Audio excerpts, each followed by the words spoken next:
तो दोस्तों आज का जो वीडियो है वो एक मोटिवेशनल वीडियो है, या फिर मैं बोलूँ तो एक मोटिवेशनल स्टोरी मैं आपको सुनाऊंगा जो कि आपके जीवन में काफ़ी ये सीख देगी। तो देखिए, खुद पर ध्यान देना है या फिर खुद पे भरोसा करना है, लोगों पर नहीं।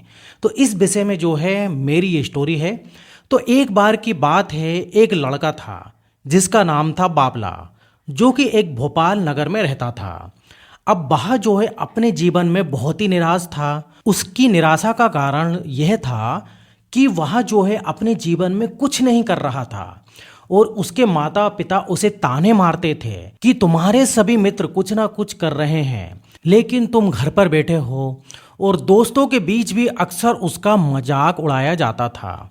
वह कहीं भी जाता था तो लोग उससे पूछते थे कि तुम क्या कर रहे हो, तो उसको बताने में काफ़ी शर्म आती थी। वह क्योंकि कुछ नहीं कर रहा था। धीरे धीरे उसने रिश्तेदारों से मिलना जुलना कम कर दिया, या फिर हम बोलें तो लोगों से ही उसने मिलना बंद कर दिया। ज़्यादातर समय वह अपने घर पर ही रहता था। वह अकेला रोता था और अकेले ही भगवान को कोसता था और अपनी किस्मत को दोष देता था। अब उसको जो है उसका जीवन बोझ लगने लगा। कभी कभी वह सोचता कि कब वह कुछ करने के योग बनेगा, और फिर वह सोचता कि जिंदा रहने से अच्छा है मर जाना। एक दिन वह अपने नगर की एक गली से गुजर रहा था। तभी उसने देखा कि एक उपदेशक दुख और परेशानी पर उपदेश दे रहे थे। वह भी उसी भीड़ में सबसे पीछे बैठ गया और गुरु के प्रवचन सुनने लगा। अब गुरु कह रहे थे, दुख एक शिक्षक की तरह है जो हमें जीवन की सच्चाई दिखाती है और हमें जीने का सही तरीका सिखाती है। आप चाहें तो जिंदगी जीना भी सीख सकते हैं। गुरुजी उपदेश दे रहे थे कि तुम चाहो तो कुछ भी हासिल कर सकते हो, और अगर चाहो तो एक कोने में बैठकर रो भी सकते हो। इन सभी बातों को बाबला ध्यान से सुन रहा था, लेकिन शिक्षक की यह बातें पसंद नहीं आई। उसने खड़े होकर कहा कि कुछ भी सिखाने से दुख दूर नहीं होता, इसमें केवल दर्द होता है, दुख की पीड़ा अनंत है। ऐसा लगता है कि इसके बाद कुछ होने वाला नहीं है, इससे कुछ भी फर्क नहीं पड़ता, इसके सामने तो मौत भी छोटी लगती है। गुरु ने कहा, फिर तुम्हारा दुख क्या है बाबला? बाबला ने उसके सामने सारी व्यथा सुनाई, सारी जो है अपनी जीवन की सच्चाई सुनाई और पूछा, मेरे दुख का कोई उपाय है तुम्हारे पास? यह सुनकर गुरु मुस्कुराए और बोले, तुम उस दिन मेरे पास आओ जब आपके जीवन में वास्तविक दर्द हो, मैं आपकी समस्या का समाधान अवश्य करूंगा। यह कहकर गुरु वहां से चले गए। बाबला ने सोचा, कहीं मेरा दुख नकली तो नहीं है? क्या मैं जिस दर्द से गुजर रहा हूं वह नकली है? मेरा दुख कोई नहीं समझ सकता। जब माँ बाप नहीं समझते तो गुरु क्या समझेगा? तब बाबला ने एक फैसला लिया कि वह कुछ करेगा। बाबला ने एक छोटा सा व्यापार शुरू किया, पर उसे सफलता नहीं मिल रही थी। लेकिन उसके घर वाले पूछते हैं कि क्या वह कोशिश कर रहा है? वह अपने व्यवसाय में, व्यापार में लगा रहा। धीरे धीरे उसे सफलता मिलने लगी। फिर उसने गति पकड़ी। केवल 2 साल के अंदर ही वह एक बड़ा व्यापारी या फिर बड़ा बिजनेसमैन बन गया। अब बाबला के आसपास ऐसे कई लोग थे जो उसकी परवाह करते थे, जो उससे प्यार करते थे। अब उसके परिवार के सदस्य भी उसकी तारीफ करते नहीं थक रहे थे। दिन पे दिन उसके मित्र की संख्या बढ़ती जा रही थी। वह अपनी ज़िंदगी से बहुत खुश था। उसके कुछ दोस्तों ने उसे सलाह दी, जब आप एक बड़े बिजनेसमैन बनकर खुश हो तो सोचिए आपको कितनी खुशी होगी अगर आप इस शहर और इस राज्य के सबसे बड़े बिजनेसमैन बन जाएं तो कितने लोग आपसे जुड़ना चाहेंगे, आपकी कितनी बड़ी ख्याता होगी। स्वयं राजा भी आपसे दोस्ती करना चाहेंगे और जरूरत पड़ने पर आपसे पैसे भी उधार लेंगे। दोस्तों की यह बात बावला के मन में घर कर गई। अब वह पैसे कमाने की और कोशिश करने लगा और बड़ा आदमी बनने की कोशिश करने लगा, लेकिन उसे यह सब बहुत ही जल्दी चाहिए था। वह समय बर्बाद नहीं करना चाहता था, उसमें पेशेंस नहीं था। उसका अधिकांश समय इन चीज़ों को प्राप्त करने में लगने लगा, इसलिए वह ऐसे काम करने लगा जो सही नहीं थे। उसने बड़ा उधार लेना चालू कर दिया, अपने दोस्तों से पैसा उधार लेने लगा, जिससे कि उसका अधिक मुनाफा होने लगे। वह लालची बनने लगा, अपने माल में मिलावट करने लगा। उसने अन्य व्यापारियों के खिलाफ भी साजिश रची। अब उसे डराया धमकाया जैसे उसके दोस्त कहते थे वह करता था। वह दोस्तों की बातों में आ गया था। वह इस तरीकों से ज़्यादा पैसे कमा रहा था, पर उसके जीवन में पहले जैसा चैन नहीं था। उसके मन में शांति या उसके जीवन से शांति गायब हो गई और वह रात को सो नहीं पाता था। वह हंगामों में रहता था। वह सब कुछ पाकर भी किसी चीज़ से सुखी नहीं रहता था। एक दिन बावला अपनी गाड़ी से कहीं जा रहा था। तभी रास्ते में उसे गुरु का आश्रम दिखाई दिया। वह रुका और गुरु के पास जाकर बोला, आपने मुझे मेरे पास आने के लिए कहा था। जब मेरे जीवन में सच्चा दुख आता है, अब मैं बहुत दुखी हूँ कि मेरी नींद हराम हो गई है, मुझे कहीं भी शांति नहीं मिल रही है। इस प्रकार से बावला ने अपनी सारी समस्या गुरु को बता दी। गुरु ने कहा, जब तुम पहली बार मुझसे मिलने आए थे तब भी तुम किसी दुख में थे। आपने उस दर्द से क्या सीखा? बावला ने कहा कि सिर्फ सोचने और चिंता करने से कुछ नहीं होता और सिर्फ काम करने से कुछ नहीं होता, परिणाम भी मिलना चाहिए। जब आपको लगता है कि आपका लक्ष्य हासिल नहीं होने वाला, तब राह में चाहे कितनी भी मुश्किलें आ जाएं, मन कितना भी निराश क्यों ना हो, कितना भी लगता हो कि अब कुछ नहीं होने वाला, तब विश्वास करें मैं जो भी कर रहा हूँ उसमें अवश्य सफल होऊंगा। लोग केवल सफल लोगों का सम्मान करते हैं। कोई कितना भी अच्छा क्यों ना हो, वह हमेशा लोगों की नज़रों में बोझ बने रहते हैं। यह सब सुनकर गुरु मुस्कुराए और बोले, जब आपके पास है तो यह वास्तविक दुख नहीं है। अपने जीवन में वास्तविक दुख जब आए तब मेरे पास आओ, मैं उसे ठीक कर दूंगा। बावला ने जाते समय साधु को सोने के सिक्के से भरा घड़ा भेंट किया। घड़े को देखकर गुरु ने कहा कि यह मेरे किसी काम का नहीं है, उस पेड़ के नीचे गड्ढा खोद कर गाड़ दो। बावला ने घड़े को पेड़ के नीचे दबा दिया जैसे कि गुरु ने बताया और वहां से चला गया। कुछ दिनों तक तो कारोबार ठीक चल रहा था, लेकिन व्यापार गलत तरीके के कारण धीरे धीरे उसे व्यापार में घाटा होने लगा। उसकी सारी दौलत धीरे धीरे खत्म होने लगी और एक दिन ऐसा भी आया जब उसके पास कुछ भी नहीं बचा और उस पर कर्ज का बोझ चढ़ गया था। परंतु वह निश्चिंत था, क्योंकि उसने अपना सारा कर्ज अपने दोस्तों से लिया था। उसने सोचा कि उसके दोस्त बुरे वक्त में उसके साथ खड़े रहेंगे, लेकिन ऐसा कुछ भी नहीं हुआ। जैसे ही बुरा वक्त आया, दोस्तों ने सबसे पहले कर्जा मांगने लगे। अगर उसने कर्जा नहीं लौटाया, उन्होंने उसे जान से मारने की धमकी भी दी। उनके सभी शुभचिंतक और प्रियजन उससे दूर हो गए। उसके दोस्त जो उसके साथ मस्ती किया करते थे, अब उससे दूर भाग रहे थे। उसका परिवार उसकी गलतियों और कमियों गिनाने में लगा रहा। उसकी सारी संपत्ति नीलाम कर दी गई और उसके पास कुछ भी नहीं बचा। जब उसने अपने माता पिता से मदद मांगी तो पिता ने कहा कि मेरे पास थोड़ी सी संपत्ति है, मैं तुम्हारी माँ को कहाँ रखूँगा अगर ये भी बेच दूँगा तो। अगर मैं तुम्हें ये दे दूँ, हमारा संपत्ति हमारा अंतिम उपाय है। बावला के मन में गहरा दुख छा गया। उसके आसपास कोई नहीं था जो उसके दुख को समझ सके, जो उसे संभाल सके। जनता के इस विश्वासघात के कारण वह अंदर से टूट चुका था। वह सोचने लगा कि अब जीने का क्या मतलब, अब मौत ही मेरा सहारा है। वह आत्महत्या करने के लिए पहाड़ी पर जा रहा था, तब उसे याद आया कि गुरु ने कहा था कि जब तुम्हारे जीवन में असली दुख आए तो मेरे पास आना। बावला गुरु के पास गया और अपना सारा दुखड़ा उन्हें सुनाया। आंखों में आंसू भरकर बोला, मेरे इस दुख का समाधान कीजिए गुरुदेव। गुरु ने कहा, जब जीवन में तुम्हारे असली दुख आए तो मेरे पास आना, मैं उसका समाधान अवश्य करूंगा। तो बावला ने कहा कि जो अभी मेरे जीवन में घट रहा है, क्या वो असली दुख नहीं है? आखिर असली दुख होता क्या है? गुरु ने कहा, सबसे पहले तुम ये मुझे बताओ कि इस दुख से तुम्हें क्या सीख मिली? बावला ने कहा, मैंने ये सीखा है, जो लोग हमारे जीवन में सफलता के कारण आए हैं, वो एक ना एक दिन हमको धोखा जरूर देंगे, क्योंकि बुरे समय में कोई भी हमारा साथ नहीं देता है, केवल अच्छे समय में हमारा फायदा उठाएंगे, बुरे समय में छोड़कर चले जाएंगे। भरोसा केवल उन्हीं लोगों पर करना चाहिए जो हमारे बुरे समय में या फिर असफलता के समय में हमारे साथ खड़े रहें।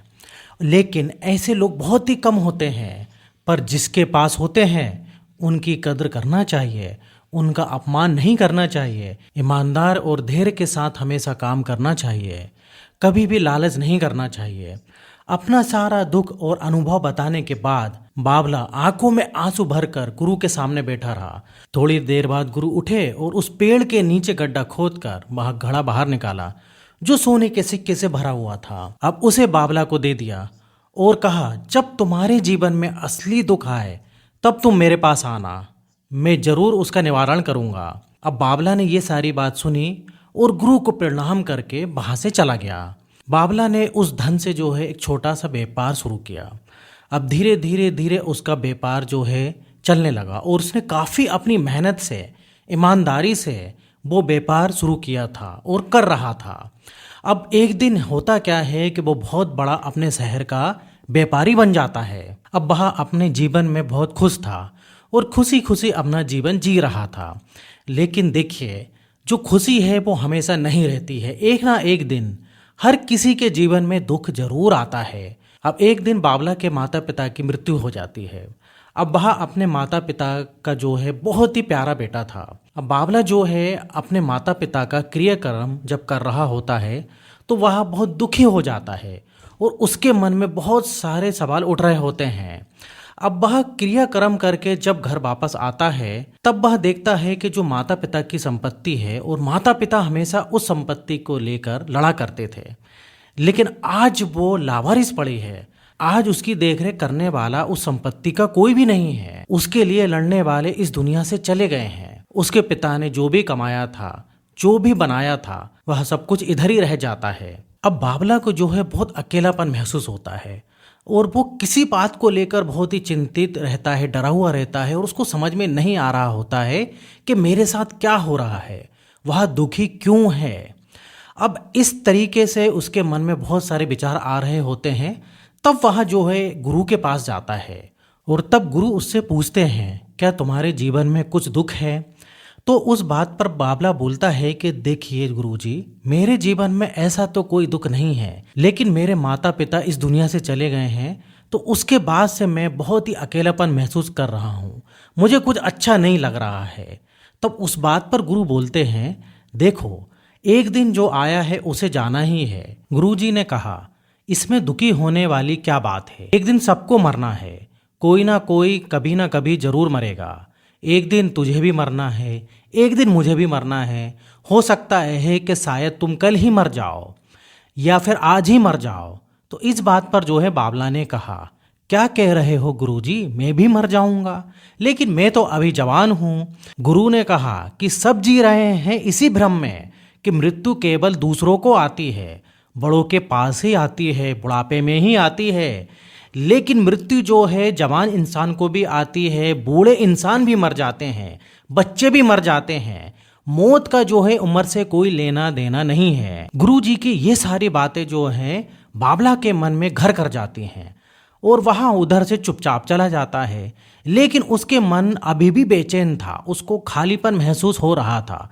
सारा दिन वह अपने बारे में ही सोचता रहता था कि वह कौन है और इस दुनिया में क्यों आया है और क्या उसके जीवन का लक्ष्य है। उसको जो है अपने किसी भी सवाल का जवाब नहीं मिल रहा था और उसका जो है दुख दिन पर दिन बढ़ता ही जा रहा था।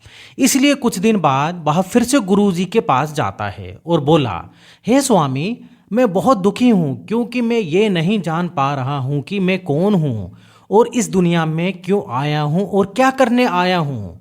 यह बात सुनकर गुरुजी मुस्कुराए और बोले, आज तुम जीवन में पहली बार जो है अपना सच्चा दुख लेकर आए हो और वास्तव में यही दुख कहलाता है और यही दुख कहलाने लायक है। हम ये नहीं जानते कि हम कौन हैं और हम क्यों आए हैं और क्या कर रहे हैं और क्या करना है।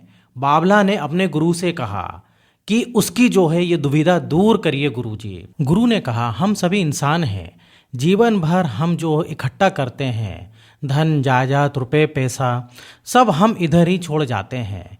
गुरु ने पूछा, क्या हम जो एकत्रित जो हमने चीज़ें की हैं क्या वह हम अपने साथ ले जा सकते हैं? तो बाबला ने कहा, कोई भी इंसान अपने साथ कुछ भी नहीं ले जा सकता। वह अकेला ही जाता है, अकेला ही आया था। मेरे माता पिता भी कुछ नहीं ले गए, जो भी धन संपत्ति वैभव जो कुछ भी था वह यहीं छोड़ गए हैं। गुरु ने कहा, ध्यान से सुनो, हम अंदर से बटे हुए हैं। हम प्यार, नफरत, गुस्सा, ईर्ष्या में बटे हुए हैं।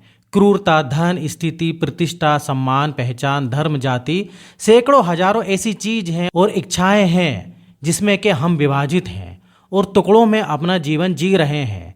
इस विभाजन के कारण हमारी चेतना कभी एक नहीं हो सकती। हमारी चेतना शक्ति बिखरी हुई है और हम अपने भीतर देख सकें। वास्तव में धन, सम्मान और सुविधाओं का अभाव, लोग इसे दुख समझते हैं और इसे जीवन भर के लिए दुख कहकर रोते रहते हैं और समाधान खोजने का प्रयास करते रहते हैं। उन्हें अपना समाधान कभी नहीं मिलेगा, क्योंकि जिसे लोग दुख कहते हैं वह वास्तविक में दुख नहीं है। यह सिर्फ एक आदमी की इच्छा है और उसकी इच्छा कभी पूरी नहीं हो सकती। इसलिए व्यक्ति को उनके प्रश्नों का समाधान नहीं मिलता। इसलिए इन शब्द से परे यदि आप अपने दुखों का अंतिम समाधान चाहते हैं तो सबसे पहले खुद को समेटो। इस दुनिया से अपनी ऊर्जा वापस ले लो और इकट्ठा करो। अपने आप पर ध्यान केंद्रित करो, स्वयं पर ध्यान दो और स्वयं पर भरोसा रखो। अपनी मृत्यु से पहले अपने आप को जानने की कोशिश करो, बिखरो नहीं। बावला ने कहा, तो गुरुजी क्या हम संसार को छोड़ दें? हमारी सभी इच्छाओं को मार देना चाहिए। किसी से प्रेम नहीं करना चाहिए, धन संग्रह नहीं करना चाहिए, सम्मान की आशा जो है छोड़ देना चाहिए। गुरु ने कहा कि भावनाओं और इच्छाओं ऐसे बिखरे हुए मनुष्य में से निकल आओ, जैसे कोई पत्थर पहाड़ से गिरे जिस पर पर्वत का कोई बस नहीं है, सिवाय दिखने के परेशान होना और कुछ खोना। वैसे ही बिखरे हुए मनुष्य की इच्छाएं बेकाबू और दर्दनाक हैं। उसका अनियंत्रित मन इच्छा करता रहता है और कल्पना करता रहता है और यह दुख देता है। लेकिन जब एक व्यक्ति अपने मन को एकत्र करता है तो वह जो कुछ भी करता है वह उसके नियंत्रण में होता है। फिर उसकी इच्छाओं से इच्छाएं भी उत्पन्न होती हैं। बावला ने कहा, अब मेरे असली दुख का समाधान कर दिया है गुरुदेव आपने। आपका बहुत बहुत धन्यवाद। अब से मैं खुद को समेटना, खुद को तराशने की कोशिश करूंगा। गुरुजी ने कहा, मानव शरीर में बहुत ऊर्जा है और बहुत शक्ति है, लेकिन यह फालतू के कामों में बटा हुआ है, बेकार की बातों में लगा हुआ है। यह एक बहुत ही शक्तिशाली मशीन की तरह है, एक बच्चे के हाथ में रखा जा रहा है और यह बिना सोचे समझे अपनी शक्ति बर्बाद कर रहा है और बिना किसी नियंत्रण के। इसलिए इस शक्ति पर ध्यान दें, अपनी चेतना और इसे इकट्ठा करें। बावला को उसके प्रश्नों का उत्तर मिल गया और उसने गुरुदेव का शुक्रिया अदा किया और चुपचाप वहां से चला गया। तो दोस्तों, इस कहानी से हमको यह शिक्षा मिलती है कि हम जो है इस दुनिया में केवल मोह में और लालच में जी रहे हैं, क्योंकि दोस्तों हम अकेले आए थे और एक दिन बिना बताए अकेले ही चले जाएंगे। तो हम जो भी जीवन भर जिंदगी में कमाते हैं, जो भी धन संपत्ति इकट्ठा करते हैं, वो यहीं की यहीं रह जाती है। तो दोस्तों, आपको लालच करना बंद कर देना है और हमेशा खुश रहना है और इस बात को लेकर कभी दुखी नहीं होना है कि ये चीज़ हमारे पास नहीं है, वो चीज़ हमारे पास नहीं है। तो दोस्तों, उम्मीद है कि आपको यह कहानी पसंद आई होगी और अगर आपको यह कहानी पसंद आए तो वीडियो को लाइक कर दें और हमारी चैनल को सब्सक्राइब भी कर दें।